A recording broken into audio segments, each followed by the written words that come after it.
ဘာကင်းနေလို့ငါဆိုတဲ့အတ္တလျှော့ချတာလို့ဒါမှမဟုတ်ကြောင့်ဒီ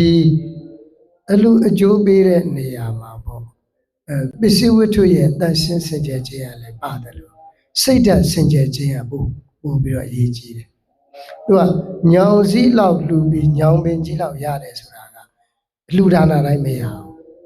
စိတ်တန်ရှင်းမှုအသိဉာဏ်အားနည်းတယ်ဆိုရင်ညောင်ပင်ကြီးလောက်လှူပြီးညောင်စည်းလောက်ပဲရတယ်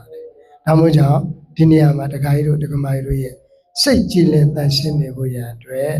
ဥတည်ချက်လေးမမှားဖို့ပါနော်ဥတည်ချက်လေးကဘာကိုဥတည်မှာလို့ဆိုရင်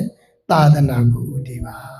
သာသနာတိုးတက်သွားရင်ငါတို့ကျေနပ်တယ်ဒီတန်ကတော့အရှင်သူမြတ်တွေသာသနာအလုပ်ကျမ်းကျမ်းမာချမ်းချမ်းသာသာဖြင့်လုပ်ခွင့်ရရင်ငါတို့ကျေနပ်ပါတယ်လို့အဲ့လိုနှလုံးသွင်းပြီးသာသနာတော်အတွက်လုပ်ဒါ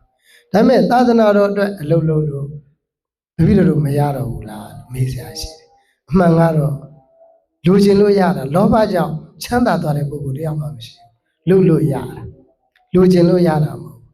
လူကျင်လို့သာရမယ်ဆိုရင်တယောက်မှဆင်းရဲမလို့ကျင်ဘူးချမ်းသာပဲလူကျင်ပါဒါပေမဲ့အကုန်ချမ်းသာတာမှမဟုတ်တာလေလောဘကတရားဝါတိုင်းရှိတာဖုံဖုံလည်းရှိတာပဲဒကာကြီးတို့ဒကာမကြီးတို့လည်းရှိတာအဲ့တော့လောဘကြောင့်လူကျင်လို့ချမ်းသာသွားတဲ့ပုဂ္ဂိုလ်မရှိဘူးလို့ချမ်းသာတာ